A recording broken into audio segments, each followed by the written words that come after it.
नमस्कार दोस्तों, स्वागत है आपका हमारे इस चैनल धूप धनुषी आरती में।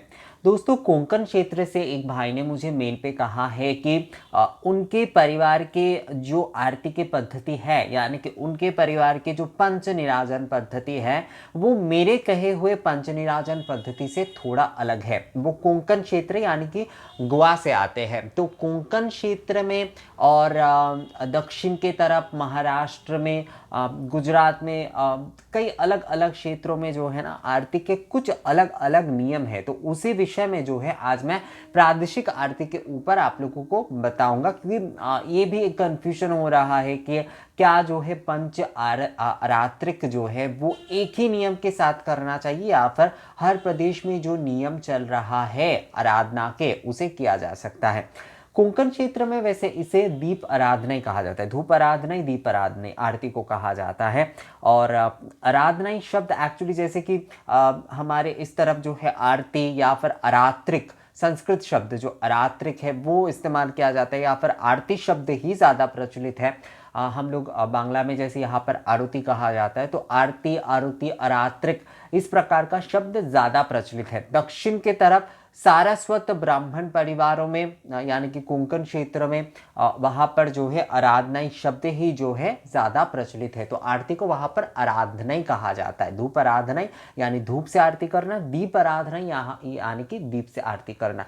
वहाँ पर मूल आरती अगर आप देखेंगे, क्योंकि मैं दक्षिण में रहा हूँ कुछ समय, तो ये मुझे पता है कि वहाँ पर आरती के जो विषय होते हैं ना, वो वहाँ पर मूल रूप से दीपक से ही होते हैं। पहले धूप से आरती होती है, उसके बाद जो है कई प्रकार के दीपक से ना वहाँ पर आरती की जाती है। तो इसे आराधना ही कहा जाता है। धूप आराधना ही प्रथम, उसके बाद जो है उसके मतलब उसके बाद का जो स्तर होता है वो दीप आराधना ही होता है। दीपम आराधना भी कहा जाता है। तो ये जो धूप और दीप आराधना ही है, दक्षिण के कोंकण क्षेत्र के आरती का यही मूल होता है। प्रादेशिक आरती अगर आप देखेंगे तो हर जगह पर थोड़ा अलग अलग आपको दिखेगा।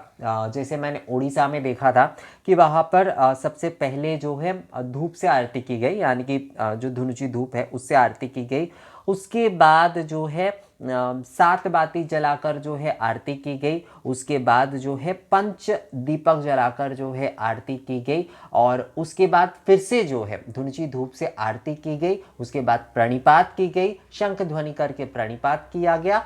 और प्रणिपात करने के बाद जो है जो पुरोहित, तीनों पुरोहित एक्चुअली आरती कर रहे थे, उन तीनों ने ही जो है भगवान को पंखे से हवा की, क्योंकि आरती ग्रहण करके भगवान को जो है गर्मी लग गई है, तो इसलिए उन्होंने पंखे से व्यजन कहा जाता है, व्यजन उन्होंने किए। तो ये भी एक प्रकार से आरती की ही प्रक्रिया है। तो प्रादेशिक नियम के साथ, कुछ भावना के साथ जो है ना आरती कई कई प्रदेशों में, कई कई जगह पर, या फिर यहाँ तक कि कई कई पारिवारिक नियम में भी अलग अलग होते हैं। दुर्गा पूजा की भी कई परिवार में जो है वहाँ पर धूप दीप आरती ही मूल होती है। पूर्वी भारत में आप बनारस, बिहार या फिर बंगाल के भी कई अलग अलग जिलों में जो है ना वहाँ पर धूप दीप आरती ही कुछ घरों में मूल होती है। कुछ घरों में पंच निराजन किए जाते हैं। कुछ घरों में जो है प्रतिदिन जो है 108 या फिर 28 दीपक जलाकर ही मूल रूप से आरती करना होता है। पर कुछ घरों में जैसे धुनुची धूप और पंच दीपक ही मूल आरती होता है, और उसके बाद जो है प्रणिपात होता है। तो आरती हर प्रदेश में अलग हो सकता है, उसमें कोई समस्या नहीं है। अगर जो है कोंकण क्षेत्र में अलग नियम है थोड़ा, अगर जो है गुजरात क्षेत्र में अलग नियम है थोड़ा, अगर जो है राजस्थान में अलग नियम है, बनारस में अलग है, बंगाल में अलग है, तो यहाँ पर जो है अपनी प्रादेशिकता के अनुसार अगर वो अलग हो भी रहा है, तो उसमें मूल विषय यानी कि धूप दीप आरती जो है वो मूल ही रह रहा है, वो बदल नहीं रहा है। तो इसमें जो है, जो कि कंफ्यूजन लग रहा था मुझे इस मेल से, कि क्या वो गलत है या नहीं, मतलब कोंकण क्षेत्र में इस प्रकार से होती है तो क्या ये गलत है? पंच निराजन की क्या कोई एक माध्यम ही है?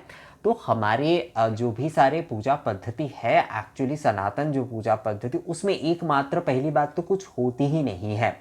हमें जो है ये छूट जो है प्राक वैदिक काल से, यानी कि जब जो है ये श्रुति रूप में सब कुछ था, वैदिक क्रिया और ये जो तंत्र यानी कि जो क्रिया आराधना क्रिया जो है जब श्रुति रूप में केवल था, तब से ही जो है दोस्तों हमें ये संपूर्णता से स्वतंत्रता मिली हुई है कि हम जो है अपनी भगवान की आराधना जो है अपने स्वतंत्रता अनुसार यानी कि अपने हिसाब के अनुसार कर सकते हैं।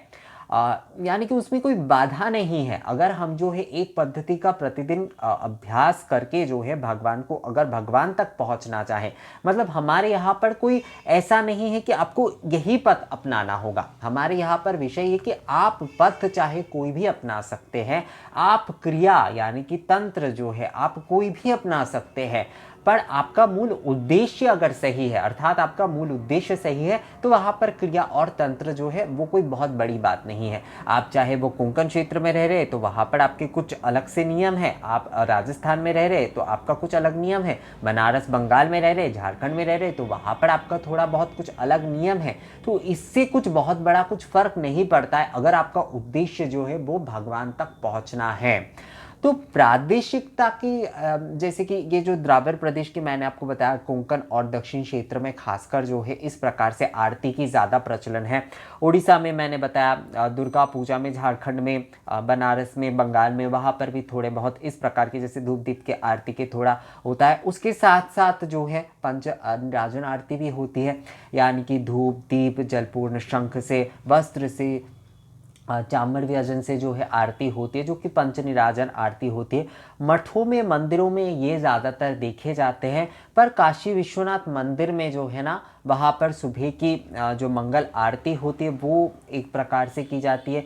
जो आप उनके जो भोग आरती होती है, बाबा की जो भोग आरती होती है, उसमें जो है ना उसमें 108 दीपक जलाकर बाबा की आरती की जाती है पहले, उसके बाद जो है 9 दीपक जलाकर आरती की जाती है, उसके बाद 7 दीपक जलाकर आरती की जाती है और उसके बाद 5 दीपक जलाकर आरती की जाती है। भोग आरती आजकल तो लाइव भी आप देख सकते हैं, तो आप एक बार देखिएगा आपको समझ में आ जाएगा। तो उस प्रकार से बाबा की आरती होती है।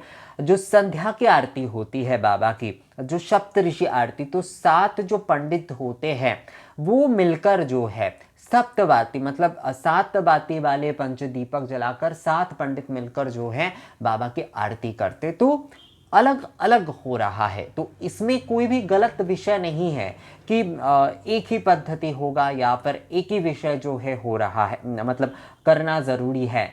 मूल विषय जो है वो सही है या नहीं वो देखना बहुत ज़रूरी है। यानी कि उसमें धूप दीप जो है अगर देखा जाए तो मूल रूप से आरती के मूल विषय जो है वो आराधना ही है, अर्थात धूप आराधना, दीप आराधना। जिस तरीके से दक्षिण में मैंने आपको बताया कि वहाँ पर आराधना नाम से ही ये ज़्यादा विख्यात है और वहाँ पर धूप और कई प्रकार के दीपक से जो है आरती किए जाते हैं। कई प्रकार के दीपक का मतलब होता है जैसे धुनुची धूप से सर्वप्रथम आरती होती है, उसके बाद जो है 28 दीपक से आरती होती है, उसके बाद जो है 7 दीपक से आरती होती है, उसके बाद जो है 5 दीपक से आरती होती है, उसके बाद जो है थाली में कई दीपक जलाकर जो है आरती होती है, उसके बाद कपूर आरती होती है और उसके बाद प्रणिपात होती है।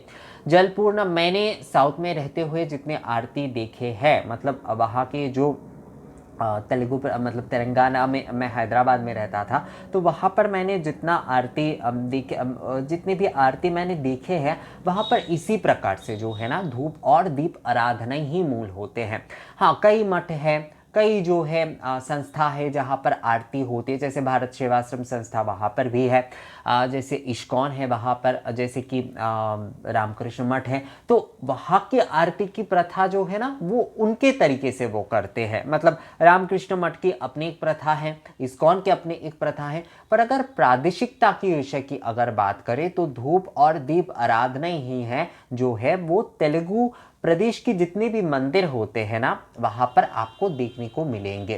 तो इसमें से कोई घबराने वाली ये विषय नहीं है कि पंच निराजन इससे नहीं हो रहा है। पंच निराजन इससे भी हो रहा है। हाँ, उसमें शायद जो है हमारी प्रादेशिक मान्यता आ गई है, पर देखा जाए तो उसमें धूप दीप आराधना तो हो ही रहा है, धूप दीप आरती तो हो ही रही है।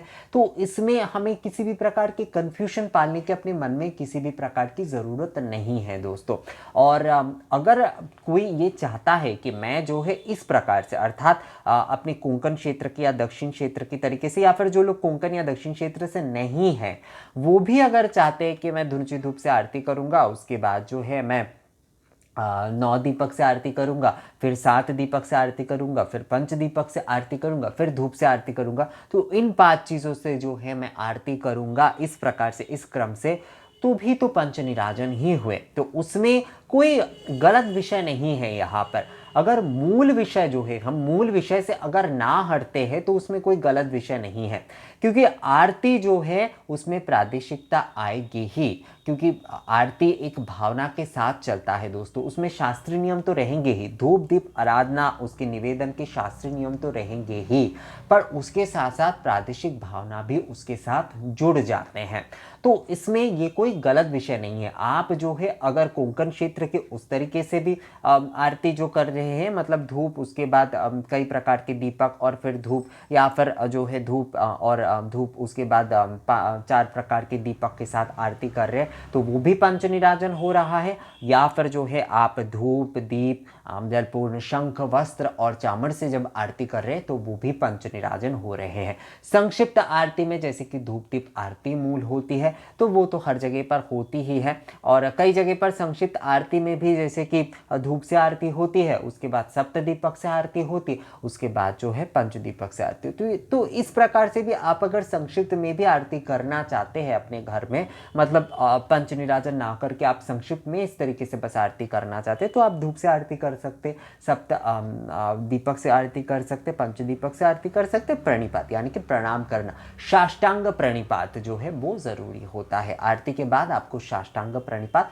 अवश्य करना चाहिए। तो इस प्रकार से भी जो है ना आरती पूर्ण ही होती है, आरती कोई अधूरी नहीं होती। इस तरीके से प्रादेशिकता का मतलब ये नहीं होता है कि हम अपने मूल विषय से हट रहे हैं। अगर हम अपने मूल विषय से हट नहीं रहे हैं तो वो क्रिया, वो नियम जो है हमें पालन करने में किसी भी प्रकार की कोई हिचकिचाहट अपने मन में नहीं रखना चाहिए।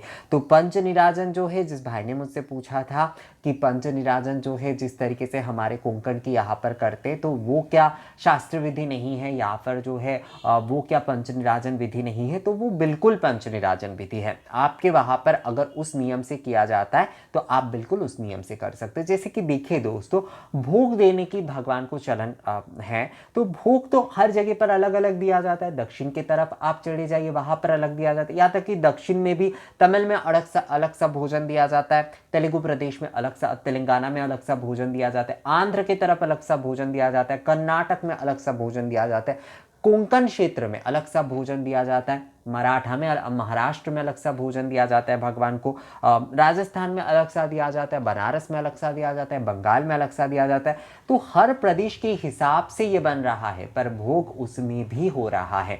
तो उसी प्रकार से जो है हमारे ये जो देशाचार के चलते जो नियम हम लोग पालन करते हैं आरती में, वहाँ पर मुख्य विषय को ना बदल कर, यानी कि मुख्य विषय को ना हटाकर जो है हम अपने जो है प्रादेशिकता यानी कि प्रादेशिक भावना और परंपरा के साथ जो आरती क्रिया हम लोग करते आ रहे हैं, उस क्रिया के साथ भी हम आरती कर ही सकते, उसमें किसी भी प्रकार की कोई बदलाव करने की हमें कोई ज़रूरत नहीं है। और जिन जिन घरों में जो है, क्योंकि मुझे भी ना बहुत अच्छा लगता है, हाँ मैं वो कर नहीं पाता हूँ क्योंकि उसके लिए कई सारे दीपकों का मतलब इंतज़ाम करना होगा। उतने सारे दीपक मेरे पास अभी फ़िलहाल तो नहीं है आरती करने की कि 9 दीपक 7 दीपक पंच दीपक, हाँ सप्त दीपक और पंच दीपक मेरे पास है ऑलरेडी, पर जो है उसे अलग अलग से जलाना भी होगा, तो इस वजह से जो है मैं नहीं करता हूँ। पर अगर कोई करना चाहता है, अगर जो है किसी के लिए संभव हो रहा है कि वो धुनुची धूप से आरती के बाद जो है इस प्रकार से पंच निराजन करते हैं, यानी कि वो कोंकण से या फिर जो है वो दक्षिण से द्राविड़ प्रदेश से वो नहीं है, तो भी जो है ना वो पंचनिराजन धुनुची धूप जलाकर जो है, उसके बाद 9 दीपक जलाकर या फिर जो है सप्त दीपक जलाकर, पंच दीपक जलाकर, उसके बाद थाली में दीपक रखकर या फिर जो है 3 दीपक भी जला सकते हैं वो। इस प्रकार से जो है, और फिर अगर चाहे तो धुनुची धूप से जला सकते हैं। धुनुची धूप से फिर से आरती, मतलब शुरू में एक बार धूप आरती होगी, उसके बाद 3 प्रकार की दीप आरती होगी, और उसके बाद एक बार जो है फिर से धूप आरती करके प्रणिपात होगा। तो ये भी पंच निराजन ही हो रहा है। तो अगर कोई जो है कोंकण प्रदेश से या साउथ की तरफ से नहीं है और वो इस तरीके से आरती करना चाहते हैं, या फिर उन्हें किसी और जगह की आरती देखकर अच्छा लग रहा है कि बनारस की हो, झारखंड की हो, जो लोग साउथ से है उन्हें अगर किसी और जगह की आरती जो है अच्छा लग रहा है, तो वो आरती भी वो कर सकते, क्योंकि उसमें मुख्य विषय नहीं बदल रहा है। और जिसमें मुख्य विषय नहीं बदल रहा है वो कार्य करने में, वो कार्य बिल्कुल भी जो है ना शास्त्र विरुद्ध नहीं है, क्योंकि धूप दीप हर आरती का मूल है, और हर आरती में ही जो है हम लोग धूप दीप इस्तेमाल करके ही हम भगवान की आराधना कर रहे हैं। तो दोस्तों, ऐसी कन्फ्यूजन आप अपने मन में मत पालिए। आपको जो है आप अपनी प्रादेशिकता के साथ इस प्रकार से जो है शास्त्र विधि के साथ आरती कर ही सकते हैं। उसमें किसी भी प्रकार की कोई समस्या नहीं है। धूप दीप निवेदन जिस मंत्र से, जिस नियम से होगा, उसी प्रकार से हर धूप दीप को आप निवेदन करके जो है आप आरती अवश्य कर सकते हैं दोस्तों। तो मुझे लगता है इस बारे में जो भी सारे कन्फ्यूजन था वो अब दूर हो गया है। और जिस भाई ने खासकर जो है ये सवाल मुझे पूछा था, और उसके लिए जो है ये वीडियो मुझे बनाने का मौका मिला, उन्हें बहुत बहुत धन्यवाद। और अगर इस बारे में आप लोगों का और कोई सवाल है या फिर और कोई जानकारी आप लोग मुझे भी देना चाहते हैं, मेरे साथ साझा करना चाहते हैं, तो मुझे कमेंट्स करके ज़रूर बताइएगा। मिलेंगे आपसे अगली वीडियो में नए जानकारी के साथ। तब तक के लिए नमस्कार।